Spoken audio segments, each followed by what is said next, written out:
Marketing your business through content is a fantastic way of earning more money. But if you're just getting started with content marketing, it can be difficult to figure it out. My name is Brian Collins and I worked for years as a content marketer for a large corporate company. And these days I rely solely on content marketing to earn money from the content websites that I run. So in this video, I'm going to explain or give you 10 tips that will help you get started with content marketing faster. These are the 10 things that I wish I'd known at the start of my journey. Know your reader or customers' pain points. Before you create any piece of content, spend a little bit of time figuring out what keeps your ideal reader or customer up at night. For example, let's say I was using content marketing to grow a health and fitness website. I could spend a little bit of time figuring out what keeps runners or those training for a marathon up at night. Now, people training for a marathon usually worry about one of two things. How am I going to get a faster time? Or how can I train so I stay injury free? I may already know these pain points if I'm familiar with the topic in question. But if not, spend a little bit of time speaking to your ideal reader or customer over Zoom or over the phone, or if that's not possible, consider surveying them with Google Forms or SurveyMonkey. Then identify the words or phrases that they use to describe their pain points and work this into your content. This will help you create content that speaks directly to your ideal customer. Find relevant keywords and optimize your content for search. I love content marketing, but when you get into the space, you'll find a lot of creators talk about how important it is to build a presence on Instagram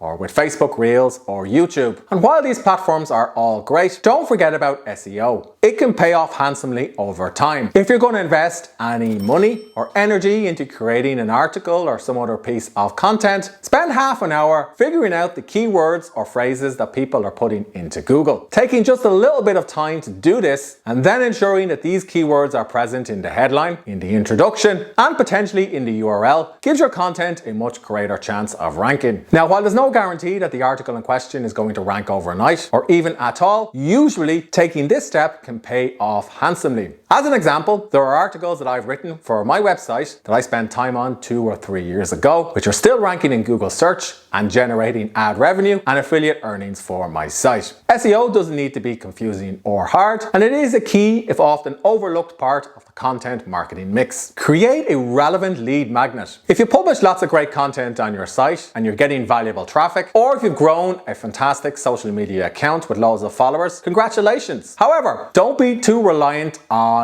SEO or on social media to show your content to your readers. Take them to a place where you can control the conversation, and that often means an email list. The best way to get people onto an email list is by creating what's called a lead magnet. It could be a PDF, it could be a checklist, it could be a template, it could even be a discount for some software that you recommend. Ideally, give it away for free on the pages on your website that perform the best or via your bio on social media. All the reader or follower has to do is opt in with their name and email address to get this lead magnet. This is a win for readers because they get some bonus, relevant additional content, and it's a win for you because you can grow your email list and then send new content and later offers directly to your ideal customer without worrying about a social media algorithm or your posts or content not appearing in Google search. Have a clear call to action. So when I worked as a content marketer for a British software company, we spent hours and hours agonizing over the correct call to action, or CTA, for a software as a service product that we sold. We tested CTAs like take out a 30-day free trial, take out a 60-day free trial, buy now, subscribe, learn more, and so on. We tested the colors, fonts, and placements of these CTAs. A lot of this may be overkill for a small business, but if you're getting started with content marketing, always ask yourself, what's the call to action or next step for the reader or follower? Do you want them to join your email list? Do you want them to follow your social media account or simply leave a question? Or do you want them to buy a product from you? Then make sure you state this using active verbs and indirect language at the bottom or at the end of your content. And also make sure that these CTAs are visible throughout your website or on your social media profiles. Often asking people to act is enough to convince them if they enjoyed your content and found it helpful. As an example, if you find this video helpful, please consider leaving a comment below or following Become a Writer today. Create content for all stages of the reader or buyer journey. Think of the health and fitness content marketer that I described a few moments ago. If he or she is creating content for somebody at the start of their journey, they could write articles like how to train for a marathon for the first time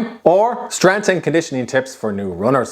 This type of informational content could welcome or introduce readers into the world of whoever is running or creating content for this business. Then they could also create additional content for people who are further along in their journey. For example, best trainers to wear for your first marathon, or the best energy gels you need for race day. This type of content is more specific and tailored to people who know more about the topic and are perhaps ready to buy or act. Don't try and create all the content yourself. When I was working as a content marketer, I worked regularly with other copywriters on my team. I also worked with an editor who reviewed the copy and content that I produced. And I also worked with designers and people who are experts in laying out content on a website. These days, I'm running my own small business and I still work with editors who check the content and also with designers who create images for the blog posts and articles that I create. I even work with editors who help me with videos like this. So if you're starting out and you've only got a small budget, consider what you can outsource or where you can get help. Because often focusing on what you're great at and then outsourcing what you're good at will free you up to invest even more time and energy in something that only you can do. And chances are somebody else can do the task that you don't really like and create something that's even better. Repurpose your content. So when I first started writing online, I'd publish an article about a particular topic, for example, writer's block, and then I would say to myself that I've covered or said everything that can be said about this particular topic. And then often I'll be unsure about what to write or publish next. But here's the thing. Over time, I realized that just because I felt like I'd said everything there was to say about a particular topic, that didn't mean that all of my email subscribers or website visitors had seen the article in question. And it certainly didn't mean that all of my ideal readers or customers had read the article in question either. Which means it's often fine to take old pieces of content and rework them into something new, or perhaps combine them. As an example, I went back through my blog and I found the most 10 popular posts all about writer's block and writing faster. I put them all together, edited the content a little bit, created an image for them on Canva,